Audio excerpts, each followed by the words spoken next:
Alright, Fallout 76 has always had a reputation as the weird one in the franchise. A multiplayer wasteland with a survival twist. But behind the scenes, the devs have quietly been weaving in the heart and the tone and the themes of Fallout New Vegas. And it's all coming to the forefront with the upcoming Burning Springs expansion, which is the largest expansion Fallout 76 has ever had.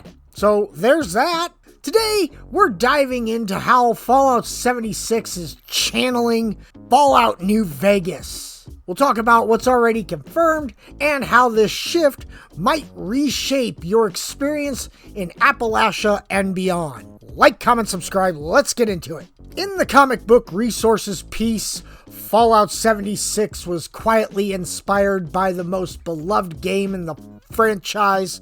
That's a long title for an article, but I will put the link to the article in the description, so you can go read it if you want. The argument is made that Bethesda's most recent design choices draw heavily from New Vegas. The article suggests that while the game launched as a bold multiplayer experiment, the developers have, over time, been adopting more narrative weight, faction-driven conflicts, and desert motifs characteristic of New Vegas. These influences become clearer when we look at what's being teased for Burning Springs. Polygon confirms that Burning Springs is intentionally being built with tone and environmental elements borrowed from New Vegas and Fallout 3. Creative director Jonathan Rush reportedly said that when shaping the new region, they distilled it down to 3 guiding pillars: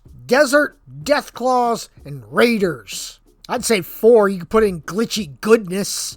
That really doesn't sell it now, does it? Moving on. That trio is central to what makes New Vegas memorable, and they're trying to lean into it here. So, in many ways, Burning Springs feels like an homage expansion. Part tribute, part evolution. Now, let's break down exactly how these New Vegas themes are showing up in Fallout 76, or will show up in Fallout 76. Desert motif in Ohio. I'm from Ohio. We don't have deserts. There's no we have corn. We have lots of corn, but that's Western Ohio. I live Northeast Ohio, where all the excitement is. Now, Ohio isn't a desert state in real life, like I just said, but Burning Springs is being stylized with arid landscapes, sun-bleached terrain, dusty vistas, and harsh environmental visuals. That visual shift helps invoke the Mojave aesthetic. But once again,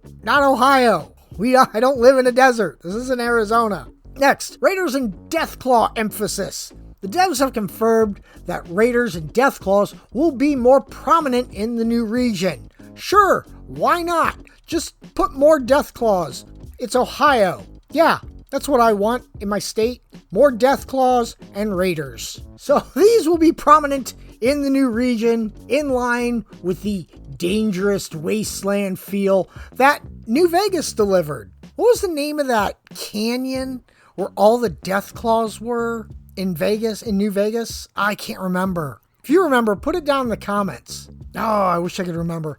Anyways, next up, bounty hunting and moral ambiguity. New Vegas was known for ambiguity. Helping one faction might hurt another. In Burning Springs, Fallout 76 is introducing a bounty hunting system via the Ghoul, voiced of course by Walton Goggins. That system, with contracts, named enemies, and high stakes, channels the moral gray quests and NPC contracts of New Vegas. Now, the article goes on to suggest that Burning Springs includes new antagonist forces, like the Rust Kings, and conflict over control of territories echoing New Vegas faction wars and power grab. In effect, Fallout 76 is borrowing the soul of New Vegas, the tone, the struggle, the desert frontier. They're not just copying mechanics. But are they?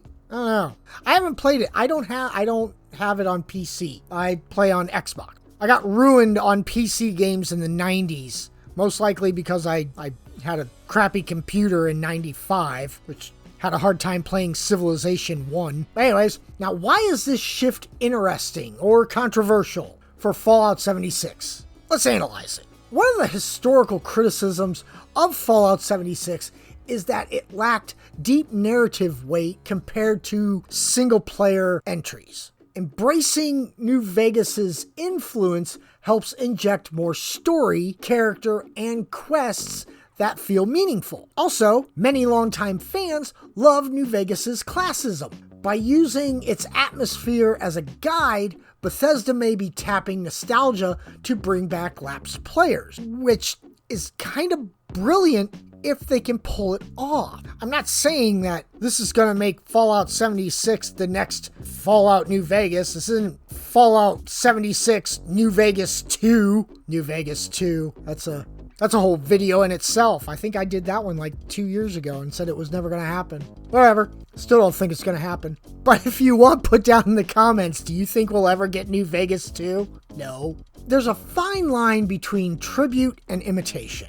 If Burning Springs leans too heavily on New Vegas tropes, Fallout 76 risks losing its own identity, which I don't know, would that be half bad? I mean, you still can hang out at the White Spring and Appalachia, and does that mean just everyone's gonna be heading to Ohio? The desert of Ohio?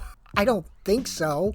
Fans will expect deep quest lines, branching choices, meaningful dialogue, all the normal things that fans want out of a game, especially a Fallout game. And that raises the bar. If what's delivered just like skims the surface a little bit, you know there's going to be backlash. But so far I've only heard good things about it. Once again, I haven't played it. I won't play it till December. So honestly, this isn't just an aesthetic, it's a design pivot. A bet that Fallout 76 can evolve from a wasteland sandbox toward narrative frontier RPG with multiplayer elements. That sounds epic. I want to play that game. Oh, hold on. As fans though, here are things to keep an eye on as Burning Springs rolls out. Are there real choices that affect story outcome, as New Vegas excelled at? Will factions have meaningful influences, not just window dressing?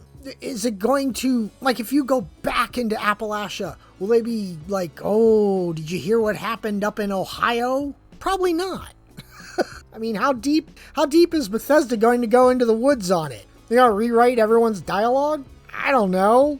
How well do desert zones integrate with the Appalachian map? Will it feel like a real frontier or just like someone pasted on a stretch of land and said, hey, this is a desert of Ohio? And how robust will the new bounty system be? Will it feel dynamic or rote? Will NPCs, side characters, and quest design show more depth? Or will they just be superficial flavor? Now, if all those elements hit, we'll have Fallout 76 expansion that stands shoulder to shoulder with its single-player siblings. So yes, the article is right. Fallout 76 is no longer just that multiplayer Fallout game. It's evolving with Burning Springs to draw from New Vegas's legacy, not by copying it, but by absorbing its principles. That's how we get desert, raiders, and moral complexity in Appalachia's next chapter. So let me know